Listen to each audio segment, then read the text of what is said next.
할렐루야. 양재 온누리교회 1대1 제자 양육 사역팀을 담당하고 있는 이한규 목사입니다. 지난번 우리 진천교회를 방문해서 우리 1대1 동반자 입학 예배를 주님 앞에 함께 드린 것이 엊그제 같은데 벌써 16조의 모든 과정을 마치시고 이렇듯 수료 예배로 주님 앞에 나아갈 수 있는 은혜를 나눠주신 주님께 감사드리고 또 열심히 성실히 모든 과정을 마치신 우리 동반자들 또 동반자들을 양육하셨던 양육자님들께 다시 한번 감사의 말씀 또 주님의 이름으로 축복합니다. 오늘 허락하신 하나님의 말씀은 사도행전 16장 1절로부터 11절까지의 말씀입니다. 한글 개역개정으로 한 절씩 교독하도록 하겠습니다. 바울이 더베어 루스트라에도 이름에 거기 디모데라 하는 제자가 있으니 그 어머니는 믿는 유대 여자요 아버지는 헬라인이라. 디모데는 루스트라와 이고디온에 있는 형제들에게 칭찬받는 자니 바울이 그를 데리고 떠나고자 할세 그 지역에 있는 유대인으로 말미암아 그를 데려다가 할례를 행하니 이는 그 사람들이 그의 아버지는 헬라인인 줄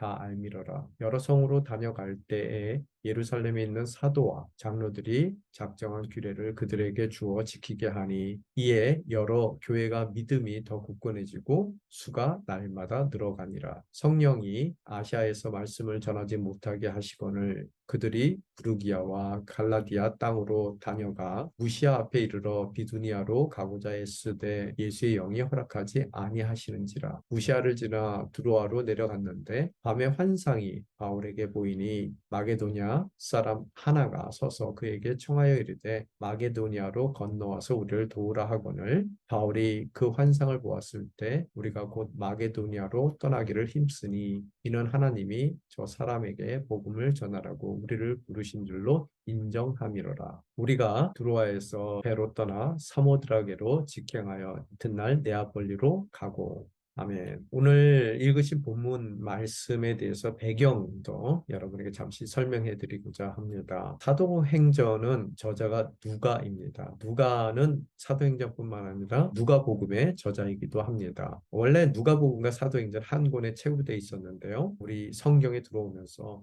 각 권으로 나누어 성경에 포함이 되었습니다. 사도행전의 내용은 사도들의 행적이죠. 예수님이 승천하신 이후에 성령 받은 초대교회가 어떻게 땅끝까지 복음을 증거하게 되었는지를 설명해 주는 책이 사도행전입니다.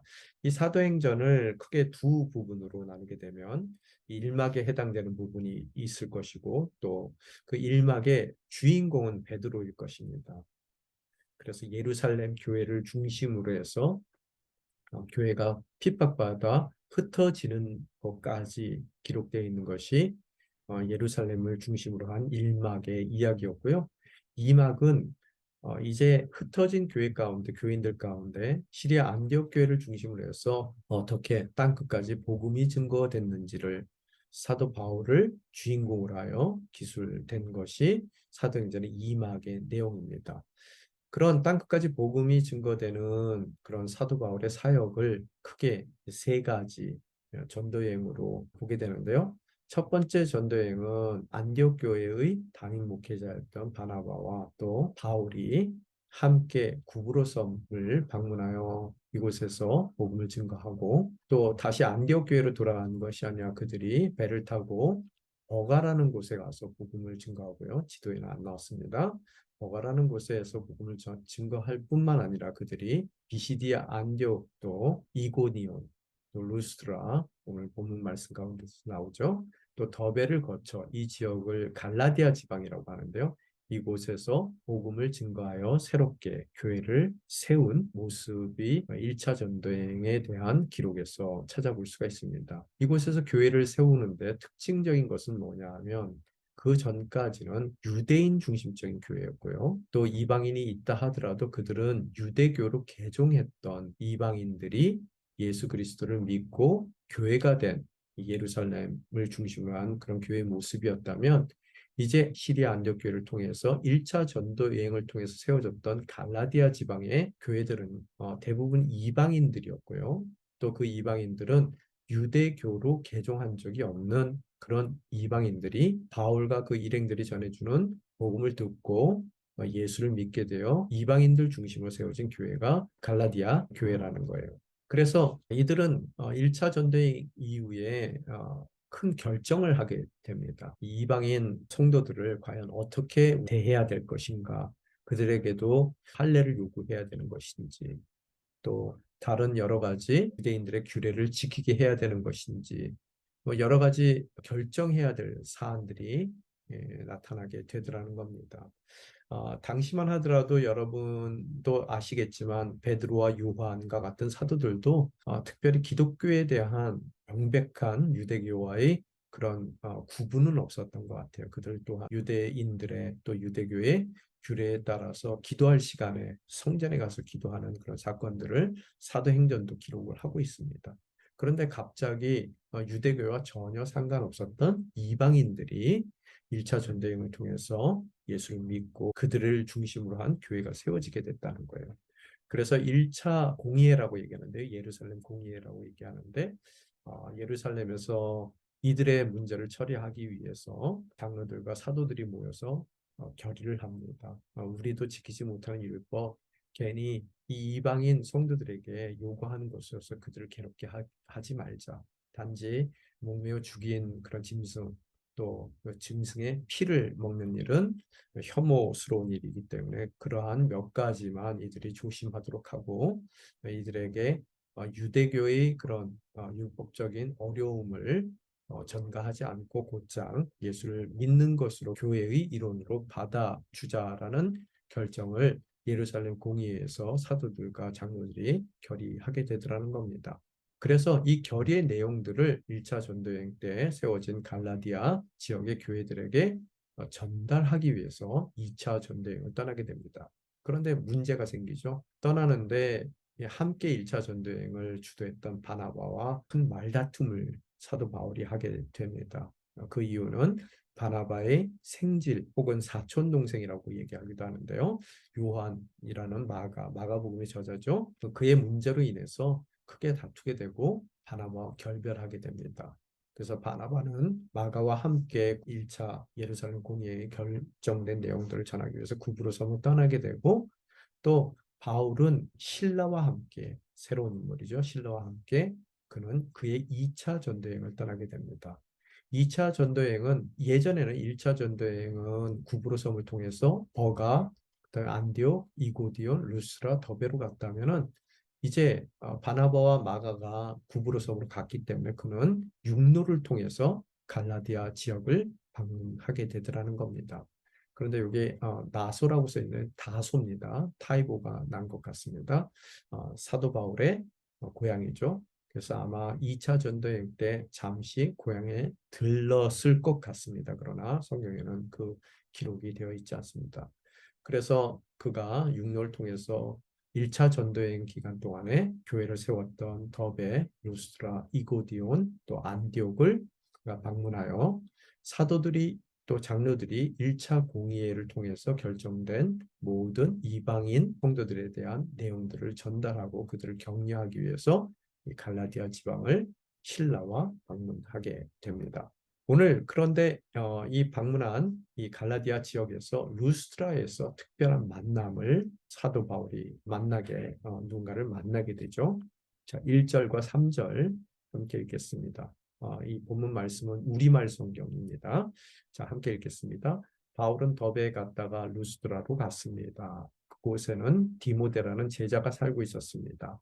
그 어머니는 유대 사람으로서 믿는 사람이었지만 그 아버지는 그리스 사람이었습니다. 바울은 전대 여행에 그를 데리고 가고 싶었습니다. 그래서 그 지역에 사는 유대 사람들 때문에 그에게 할례를 주었습니다. 자, 시리아 안디옥에서 신라와 함께 그가 2차 전쟁을 떠나 더베를 방문했고, 지도 보이시죠? 더베에서 그가 루스드라로 가게 됩니다. 루스드라에는 디모데라는 사람이 살고 있었습니다. 디모데 전후서를 쓰게 된 그런 대상이죠. 디모데를 만났는데 디모데에 대한 설명은 그가 이방 지역에 살고 있었고 그의 어머니는 유대인으로서 믿는 사람이었고요. 아마 1차 전쟁 때 예수를 믿게 됐던 사람들 중에 하나였던 것 같고요. 그런데 아버지는 그리스 사람이었다는 거예요. 이방인이었습니다. 아버지는 믿었는지 안 믿었는지는 잘 모르지만 어머니와 그의 외조는 예수를 믿었다라고 성경 기술되어 있습니다. 그가 전도팀의 한 일원으로 함께 해주기를 원했던 바울은 이 반쪽만 유대인이었던 디모데를 그 지역에 있었던 유대 사람들 때문에 그를 유대 교인의 증거인 그런 할례를 주게 되는 것이고 함께 전도여행을 해 나가기로 결정하게 됩니다. 그래서 루스드라 하면은 우리가 떠오르는 인물은 디모데라는 인물이에요. 자, 안디옥에서는 아까 말씀드린 대로 신라와 함께 떠났고 전도여행을 그들이 루스드라에 도착했을 때 이제 디모데가 합류하는 모습을 우리들이 발견하게 됩니다. 자, 그들이 갈라디아 지방을 방문하는 2차 전도여행을 떠났을 때의 목적이 아까 잠깐 언급해드렸는데요. 그 목적과 그 결과에 대해서 성경이 또 오늘 본문 말씀을 통해서 저에게 증가하고 있는데요. 4절과 5절 함께 읽겠습니다. 그들은 여러 도시를 다니며 예루살렘의 사도들과 장로들이 결정한 규정을 신자들에게 전하며 지키게 했습니다. 아까 말씀드린 대로 사도들과 장로들의 결정은 제1차 예루살렘 공의회에서 결정된 내용들이고요. 그 내용들을 신자들에게 전하여 지키게 했다는 거예요. 그리고 그걸로 끝나는 것이 아니라 5절 말씀 같이 읽겠습니다. 이렇게 해서 교회들은 믿음 안에서 더 굳건해지고 그 수가 날마다 늘었습니다. 이방 교회가 이 갈라디아 지역의 이방 교회가 더 굳건해지고요. 또한 사도 바울과 그 일행이었던 실라와 디모데의 헌신을 통해서 날마다 이방인 성도들의 수가 늘어났다라는 것을 바라볼 수 있습니다. 더 많은 결실을 그들이 맺게 되는 2차 전도여행의 사역 가운데 그 부흥의 모든 바람을 타고 사도 바울이 아마도 더 먼 땅끝까지 가서 복음을 증거하려고 했던 것 같아요. 그래서 제 생각에는 그가 에베소로 향하려고 하지 않았을까. 그래서 2차 전도여행 마지막 부분에 가서는 그가 에베소에 방문을 하게 되는 모습을 보고 또 3차 전도여행 때도 제일 먼저 에베소로 달려가는데요. 하여튼 사도 바울이 예수 그리스도께서 땅까지 복음을 증거하라고 명령하셨으니 또 이방인의 사도로 그를 세워주셨으니 아마 사도 바울이 생각하는 땅끝인 에베소로 이 부흥의 모든 분위기를 타서 그까지 가고자 했던 것 같습니다. 그러나 어떤 일이 일어납니까? 오늘 보게 되면 그가 생각했던 땅끝은 에베소였는데요.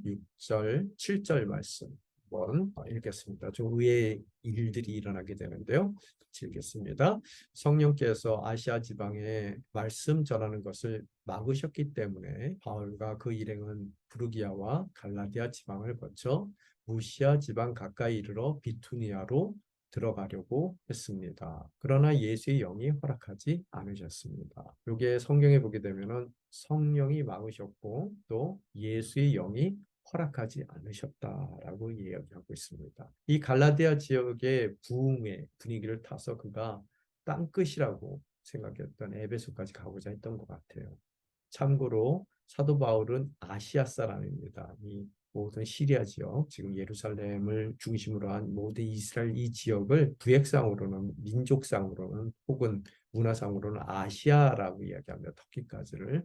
이곳에서 딱 넘어서 그리스로 가게 되면 벌써 인종이 달라지죠. 파란 눈을 갖고 또 금발을 가진 백인들로 인종이 바뀌고 문화가 바뀌죠.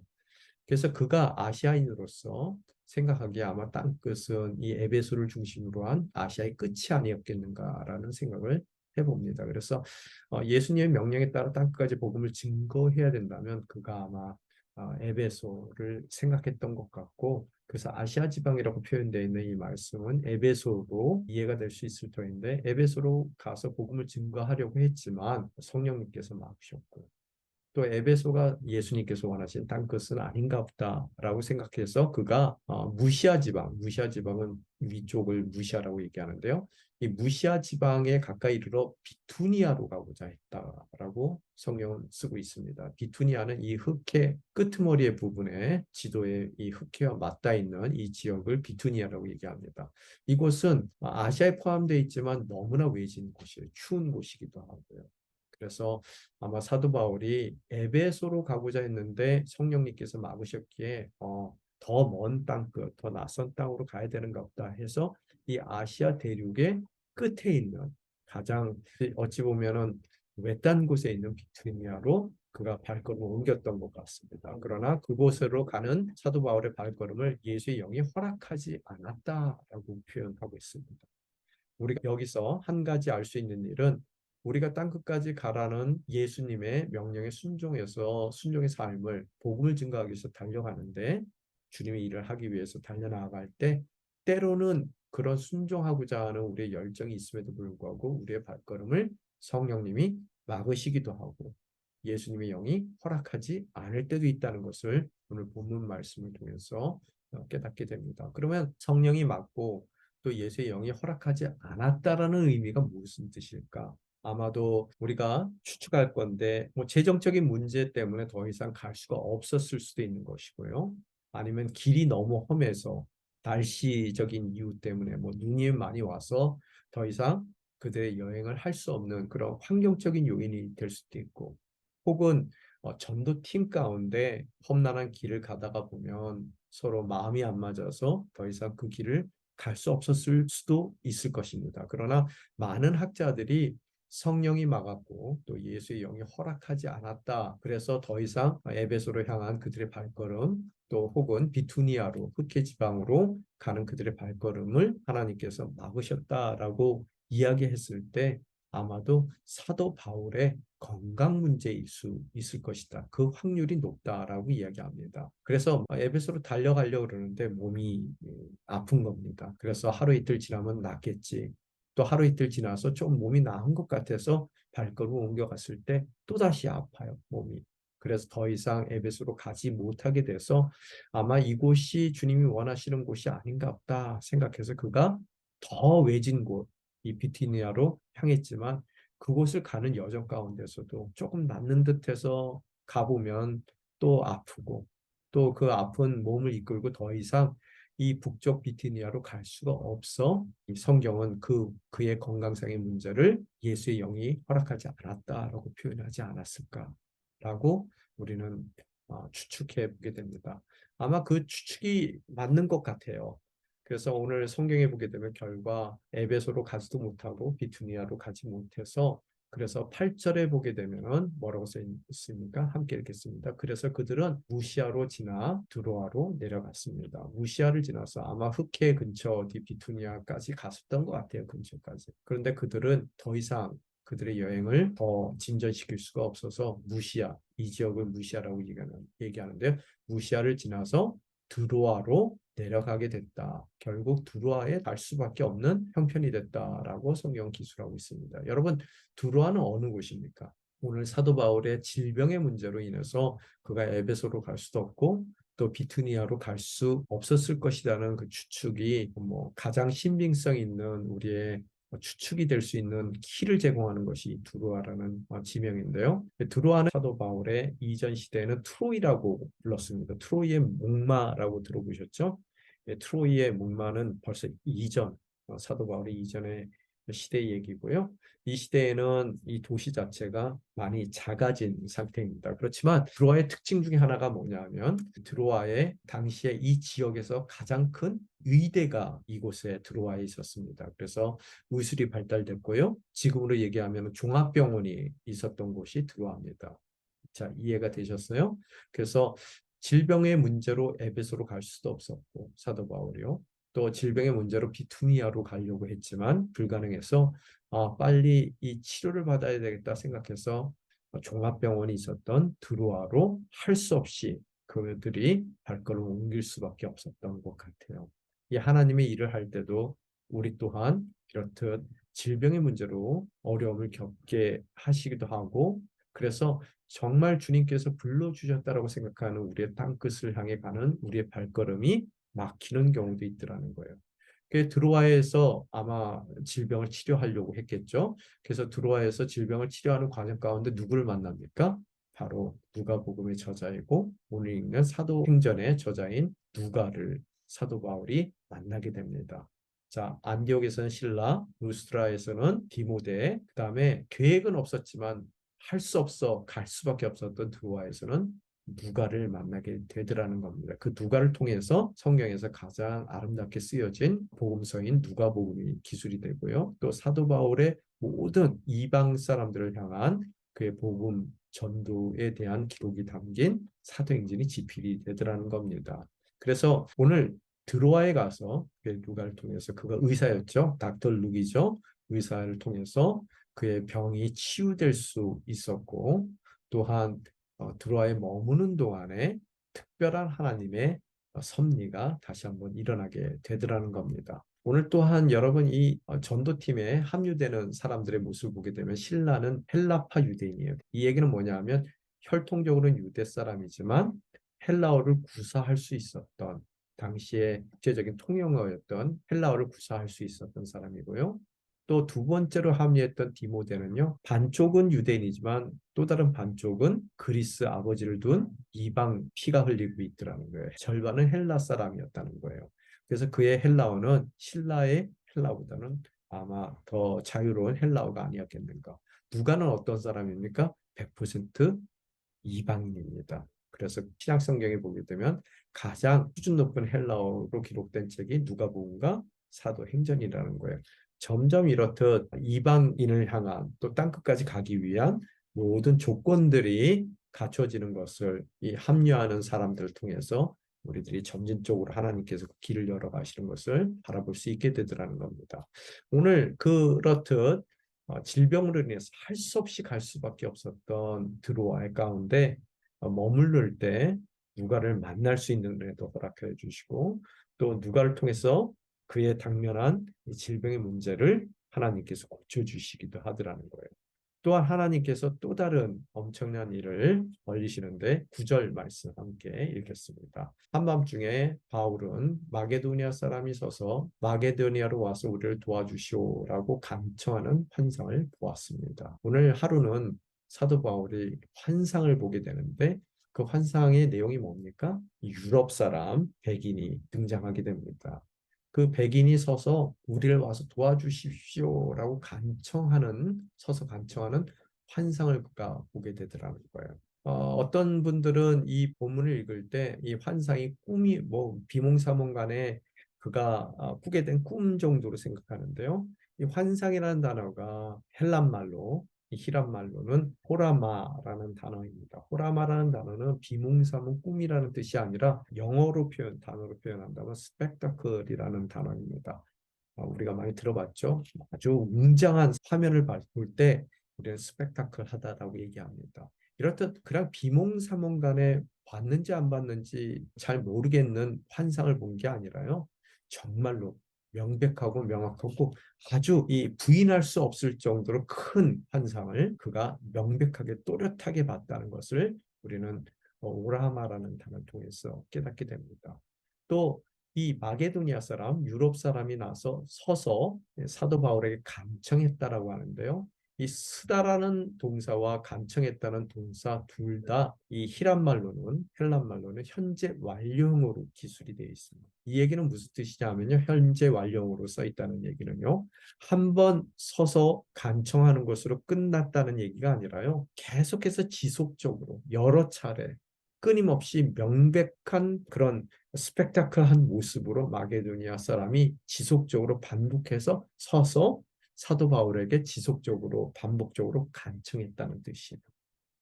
이거는 그냥 스쳐 지나간 꿈과 같은 환상을 뜻하는 것은 아니라는 거예요. 자, 오늘 이런 환상 가운데 마게도니아 사람들이 와서 우리를 도우라, 이 유럽 사람들의 모습, 사람들이 와서 도우라라고 얘기하는데, 오늘 그 유럽 사람, 그 마게도니아 사람도 학자들 말에 의하면은 아마 그 마게도니아 사람이 알렉산더 대왕일 수 있을 것이다라고 얘기합니다. 뭐예요? 꿈속에 알렉산더 대왕이 나와서요, 너무 명백하게 화려한 모습으로 나와서 계속 지속적으로 사도 바울에게 간청을 하더라는 거예요. 뭐라고요? 우리가 이렇듯 큰 문화를 이루고 국을 누리는 제국을 만들었지만 우리는 예수를 모르기 때문에 죽을 수밖에 없는 인생이다. 그래서 우리에게 복음을 전해달라. 그래서 우리가 땅 가운데서도 영광을 누리지만 하나님의 자녀가 돼서 구원받은 자로서 정말 영생을 누릴 수 있는 민족이 되게 해달라라고 그가 간청했을 것이다 라고 학자들은 이야기합니다. 하여간 그런 환상 가운데서의 바울의 일행들의 반응을 우리들이 또한 볼 수 있습니다. 10절과 11절 말씀 함께 읽겠습니다. 바울이 이 환상을 본 후에 우리는 그들에게 복음을 전파하기 위해 하나님께서 부르셨다고 확신하고 즉시 마게도니아로 떠날 준비를 했습니다. 우리는 드로아에서 바다로 나와 배를 타고 사모드라게로 곧장 갔다가 이튿날 네아폴리로 갔습니다. 오늘 뭐라고 써 있어요? 즉시라는 단어, 또 확신이라는 단어를 바라볼 수 있습니다. 또한 곧장이라는 단어가 눈에 보이는데요. 이 단어들을 통해서 지체 없이 너무나 명백한 환상이기에 에게를 건너는 사도 바울의 일행들의 모습, 그 순종의 모습을 바라보더라는 거예요. 여러분 다시 말씀드립니다. 사도 바울은 아시아 사람으로서 아마 이 터키 지역의 마지막 보루였던 에베소가 그의 인생 가운데 땅끝이었을 거예요. 정서적으로 한 번도 이 에게를 넘어 정말로 민족이 다른 유럽 땅에 갈 것이라고 그가 생각해 본 적이 없었던 것 같아요. 그의 한계는 이 아시아에 머물렀던 것 같아요. 또한 에베소가 아니기 때문에 이곳은 굉장히 사람들이 많이 모여 있던 대도시인데 그 대도시가 아니라면 굉장히 외졌던 비투니아로 가서 이 외딴 곳으로 가서 복음을 증거하는 것이 땅끝이라고 그가 판단했을 수도 있다는 거예요. 그렇지만 주님께서 그의 질병을 통해서 드로아로 갈 수밖에 없었고 그곳에서 이방 사람 누가복음과 사도행전을 저술한 누가를 만나 그의 육신적인 질병의 문제를 해결할 뿐만 아니라 그의 삶 가운데서 그의 한계라고 정해놨던 아시아 대륙을 넘어 에게를 건너 이제는 그가 상상치도 못했던 유럽의 복음을 증거하는 그런 놀라운 이 지경의 확장을 주님께서 그 드로아 가운데서 허락해 주시는 모습을 우리는 바라보게 됩니다. 자, 여기서 지금까지 나눈 말씀 가운데 몇 가지 우리가 인사이트를 얻을 수 있는데요. 우리가 하나님께서 불러주신 그 부르심에 순종하는 삶을 살더라도 그 순종하는 삶 가운데 어려움은 있을 수 있다라는 것을 배울 수 있습니다. 또한 그로 인해서 바울의 갈등이 우리 인생 가운데서 에베소가 있는데요. 또 우리 인생 가운데 그게 아닌가 보다 생각해서 하나님이 자꾸 막으시니까 질병으로 막든 재정적인 문제로 막든 또 가정의 관계적인 문제, 또 사업장의 문제, 기타 우리 인생 가운데서 여러 가지 문제로 우리가 정말 우리가 생각하는 땅끝이라고 생각하는 에베소로 가는 우리의 발걸음을 막기도 하고 그래서 그것이 아니라고 생각해서 비투니아라는 정말로 외딴 곳까지도 가고자 하는 우리 열정이 있음에도 재정의 문제, 또 건강의 문제, 또 우리 인생 가운데 자녀의 문제로 행여 우리의 삶 가운데 우리의 발걸음을 막기에, 우리의 열정을 막기에 우리 인생 가운데서도 사도 바울이 겪었던 갈등이 우리 삶 가운데 있을 수 있더라는 거예요. 그래서 정말로 두로아를 가지 않고서는 해결이 안 되기 때문에 그 질병의 문제가 해결되기 위해서 두로아로 할 수 없어 그 발걸음을 옮겼던 것 같이 우리의 재정의 문제를 위해서 또 우리의 관계를 문제를 해결하기 위해서 또 자녀의 문제를 위해서 우리가 도착하는 우리 인생 가운데 도달하는 우리 인생의 두로아가 있을 수 있더라는 거예요. 그곳에서 순종하고자 하는 자녀, 땅끝까지도 마다치 않고 달려가고자 하는 우리의 삶 가운데 두로아에서 우리 인생의 누가를 만나게 해주는 것으로서 우리 모든 인생의 질병의 문제를 주님께서 해결해 주실 줄 믿습니다. 그런 우리 자녀의 문제가 해결될 거고요. 재정의 문제가 해결될 거예요. 아마도 우리 1대1 제자 양육 동반자 과정을 맞춘 것이 여러분의 두로아일 수도 있습니다.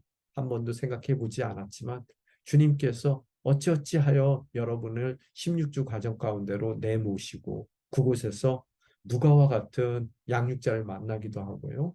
이제 동반자 과정을 마치시면서 여러분이 이제 내가 내 삶만 신앙만 책임져야 된다고 생각하고 또 내 가정만 신앙 가운데서 잘 유지하면 되겠지라고 생각했던 여러분의 한계가 있을 수 있어요.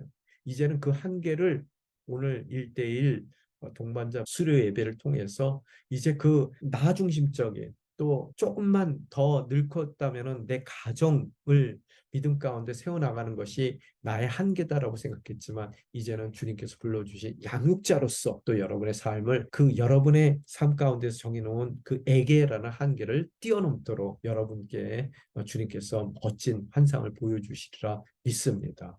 오늘 행여 여러분의 삶 가운데 여러 가지 이러저러한 문제로 들어와의 이 일대일 제자 양육의 동반자 수료의 자리까지 주님께서 불러주셨습니까? 이제 오늘 이 모든 동반자의 삶을 통해서 여러분의 양육자의 관계 가운데 여러분이 그동안 갖고 있었던 인생의 문제의 해결을 얻었을 뿐만 아니라 내가 스스로 정해놨던 내 사역의 지경을 한계를 정해놨던 그런 지경을 넘어 멀리 주님께서 우리가 한 번도 상상해 보지 못했던 양육자로서의 삶으로 내가 알지 못하는 이들에게 달려가 복음을 증거시키고자 하는 하나님의 지경을 발견하시고 순종하며 나아가시는 복된 믿음의 자녀들이 되시기를 주님의 이름으로 축원합니다. 기도하겠습니다. 아버지 하나님 감사합니다. 지난 16주 기간 동안 동반자로 우리의 삶을 불러주심에 감사드립니다.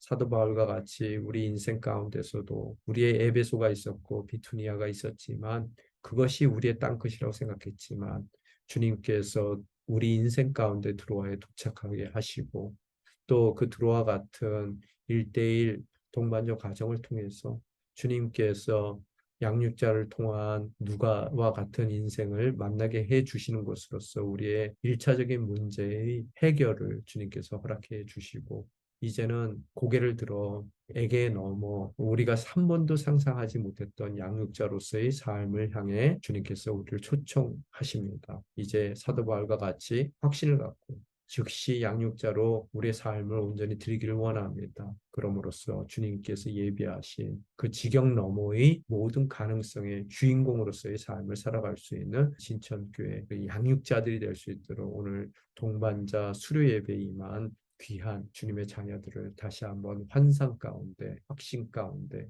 붙들어 주시옵소서. 이 모든 말씀 우리 주 예수 그리스도 이름으로 기도드리옵나이다. 아멘.